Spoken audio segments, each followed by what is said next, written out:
ओरेगाइरो season 3 episode 7 की starting में ज़ाइमाकुजा दो लोगों को इंट्रोड्यूस कराता है जो कि गेमिंग क्लब से रहते हैं। एक का नाम रहता है सागामो और दूसरे का नाम रहता है हाटानो। यूई कहने लगती है उसे नहीं लगा था कि ज़ाइमाकुजा के भी दोस्त होंगे। हिकिगाय उन्हें सारी चीजें बताता है कि वो एक डमी प्रॉम बनाना चाहता है ताकि उनका प्रॉम कैंसिल हो जाए और दूसरा प्रॉम हो जाए। जिसके बाद वो एक अजीब सी स्माइल देता है जो देख के वो दोनों कहने लगते हैं इस तरह की चीज के लिए कोई ऐसी चीजें करता है। यूई हिकिगाय से कहती है कि उसे उनसे अच्छी तरीके से बात करनी होगी। हिकिगाय सीधे सीधे कह देता है कि वो चाहता है कि वो लोग उसके लिए फ्री लेबर बन के काम करें। हिकिगाय की बातों को सुन के वो दोनों कहने लगते हैं कि एक पॉलिटिशियन भी इससे अच्छी तरीके से बातों को समझा सकता है। यूई समझ जाती है कि इस तरीके से काम नहीं होने वाला और फिर वो उन दोनों को अच्छी तरीके से समझाने लगती है। आगे में दिखाया जाता है वो सभी बैठ के बातें कर रहे रहते हैं।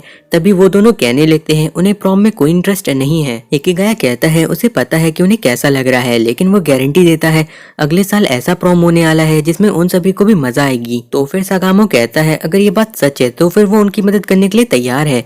जो सुन के हिकिगाय और यूई दोनों थोड़े हैरान होते हैं। हाटानो सागामी से उसकी वजह पूछता है तो फिर सागामी कहता है कि उसकी फैमिली में कोई ऐसा है जो कि इन सभी चीजों को लेके काफी ज्यादा उसे परेशान करता है। सागामी की बातों को सुन के उन्हें याद आने लगती है दूसरी वाली सागामी की। हिकिगाय कहता है तो वो तुम्हारी फैमिली मेंबर है, इसका मतलब है कि सागामी सच में काफी ज्यादा अनलकी है। हाटानो फिर कहने लगता है क्या सच में हिकिगाय कुछ ऐसा कर सकता है जिससे प्रॉम में उन्हें भी मजा आए।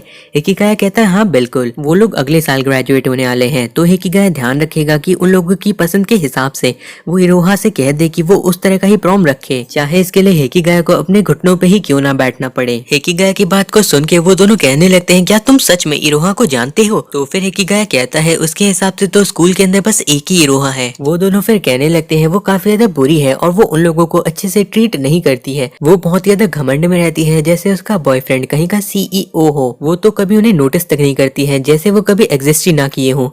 तो फिर ज़ाइमाकुजा कहने लगता है वो तो एक डेविल है। हिकिगाय कहने लगता है तब तो ये काफी अच्छा मौका हो सकता है कि तुम जान पाओ इरोहा के बारे में, क्योंकि भले ही उसकी पर्सनैलिटी थोड़ी खराब है लेकिन वो एक अच्छी इंसान है। पहले तो तुम्हें लगेगा कि वो बहुत ही बड़ी बेवकूफ और एक नंबर की बेकार इंसान है, लेकिन फिर धीमे धीमे तुम्हें उसके अंदर क्यूटनेस भी दिखाई देने लगेगी। हिकिगाय की बातों को सुन के वो सभी काफी ज्यादा हैरान होते हैं। फिर यूई कहने लगती है अब हिकिगाय इरोहा को भी पसंद करने लगा है और फिर हिकिगाय सभी को प्लान बताता है कि उनका मकसद है कि पीटीओ किसी तरीके से उन्हें रिजेक्ट कर दे। तो फिर यूई कहने लगती है उन्हें प्रॉम से भी कुछ बढ़ के करना चाहिए ताकि ये और भी अच्छा रहे। हिकिगाय कहता है ये कोई अच्छा सजेशन हो सकता है लेकिन उन्हें और भी सजेशन चाहिए होंगे। तभी यूई कहती है सोगो हाई कैसा रहेगा। तो फिर हिकिगाय उनके स्टूडेंट काउंसिल प्रेसिडेंट के बारे में सोचता है और फिर कहने लगता है ये कोई अच्छा ऑप्शन तो नहीं है, लेकिन वो लोग उनके साथ पहले भी काम कर चुके हैं तो इससे उनकी थोड़ी मदद हो जाएगी। हिकिगाय फिर कहता है उन्हें एक सोशल मीडिया अकाउंट चाहिए होगा और साथ ही साथ एक ऑफिशियल होम पेज, और उन्हें एक नया नाम भी चाहिए रहेगा क्योंकि वो लोग स्टूडेंट काउंसिल का नाम इस्तेमाल नहीं कर सकते हैं। तो फिर यूई कहती है कैसा रहेगा अगर वो लोग कैप्टन कमेटी का इस्तेमाल करें। तो फिर हाटानो कहता है क्या कैप्टन कमेटी के पास कोई भी अथॉरिटी रहती है।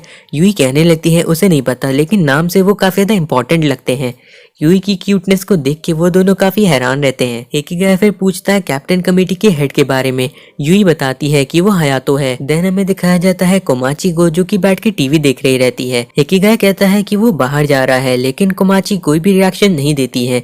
हिकिगाय फिर उसे हैप्पी बर्थडे विश करता है और फिर कोमाची उसे देख के स्माइल देती है और कहती है इस चीज को लेके तो अब हिकिगाय को उसे पॉइंट देने होंगे। हिकिगाय सोचने लगता है अगर उसने अभी रिएक्ट नहीं किया होता तो शायद उसे ज्यादा पॉइंट मिले होते। और फिर हिकिगाय कहने लगता है अगर कोमाची चाहे तो हिकिगाय घर पे रुक सकता है, लेकिन फिर कोमाची कहती है कि उसे जाके यूई से मिलना है और वो उसकी चिंता किए बिना जा सकता है। फिर हमें दिखाया जाता है हिकिगाय ट्रेन से कहीं जा रहा रहता है और अपने फोन में किसी के नंबर को ढूंढता है। देन हमें दिखाया जाता है कि वो पहुंच जाता है उसी मीटिंग वाली जगह पे जहाँ पे कामिन हाई स्कूल का प्रेसिडेंट और साथ ही साथ हिकिगाय की पुरानी स्कूलमेट जो कि उसकी असिस्टेंट है बैठी रहती है। फिर वो हिकिगाय से कहने लगती है उसने उसे कॉल क्यों नहीं किया, यूई ने क्यों किया। हिकिगाय कहता है उसने फोन चेंज कर लिया है इसलिए उसके पास नंबर नहीं है, और हिकिगाय मन में सोचता है उसने उसके फोन नंबर को डिलीट कर दिया था। इन सभी चीजों के बाद हिकिगाय उन लोगों को अपना प्लान दिखाता है। स्टूडेंट काउंसिल का प्रेसिडेंट देख के कहने लगता है उनका प्लान तो ठीक है लेकिन इसके अंदर उनका जो मेन ऑब्जेक्टिव है वो अच्छी तरीके से सामने नहीं आ रहा है, इसमें जरूरत से ज्यादा छोटी छोटी चीजें हैं।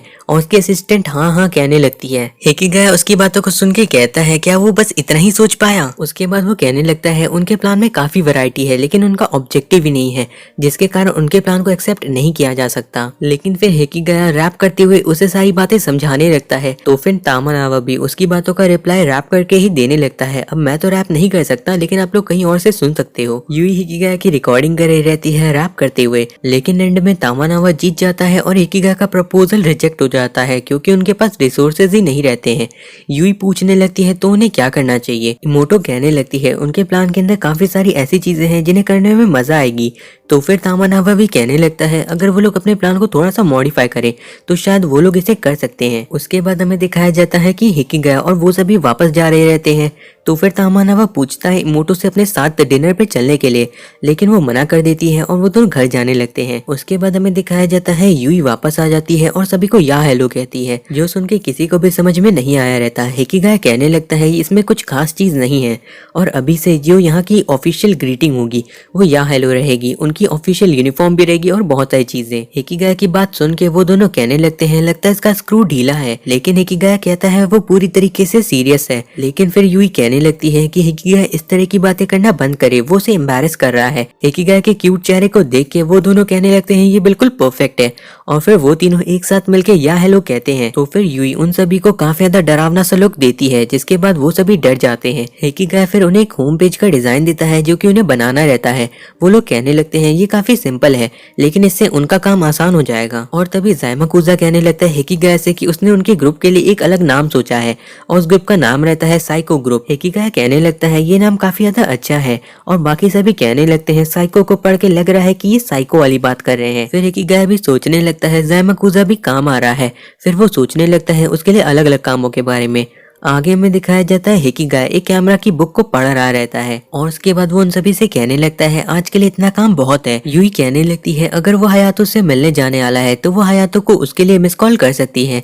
हेकिगाया कहता है इसकी कोई जरूरत नहीं, लेकिन फिर यूई हयातो को फिर भी एक मैसेज कर देती है।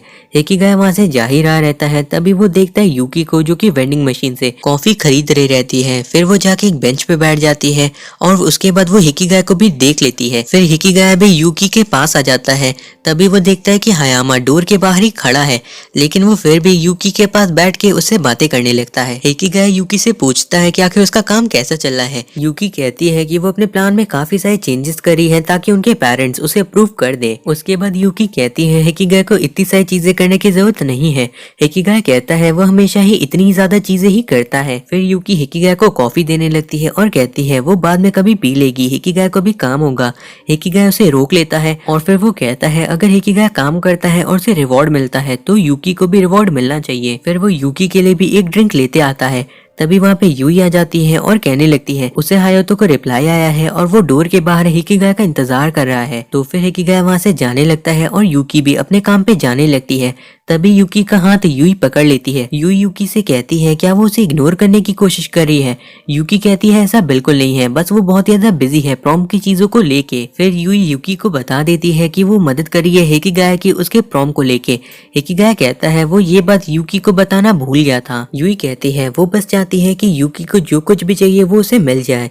यूकी कहती है वो भी चाहती है कि यूई को जो कुछ चाहिए वो उसे मिल जाए। यूई कहने लगती है क्या यूकी को पता भी है कि यूई को आखिर क्या चाहिए।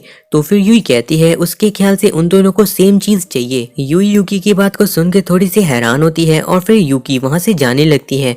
तो फिर यूई जाके यूकी को जोर से पकड़ लेती है और फिर कहने लगती है कि एक बार ये सारी चीजें खत्म हो जाएंगी तो वो लोग वो सारी चीजें करेंगे जो वो लोग करना चाहते हैं। वो दोनों एक दूसरे के साथ काफी सारा टाइम स्पेंड करेंगे। यूई यूकी के घर पे स्लीप ओवर करेगी और भी बहुत सारी चीजें, और वो लोग पूरे अप्रैल के महीने में एक साथ ही रहेंगे। यूकी कहने लगती है पता नहीं वो लोग ये सारी चीजें कर भी पाएंगे या नहीं। यूई कहती है वो लोग जरूर कर पाएंगे जब तक वो लोग एक साथ हैं। फिर यूई कहने लगती है क्या यूकी को समझ में आया। यूकी कहती है हाँ। हेकिगाया पीछे खड़ा होकर सोच रहा रहता है हमेशा की तरह वो लोग अपनी सही फीलिंग को अच्छी तरीके से एक दूसरे को नहीं बता पा रहे हैं, जबकि उन्हें पता है कि अपनी फीलिंग्स को बताना इतना ज्यादा मुश्किल भी नहीं होता है, लेकिन बस वो लोग चाहते हैं कि वो लोग कहीं कोई गलती ना कर बैठे। ये जो फीलिंग है ये बिल्कुल एक प्रेयर के जैसी है।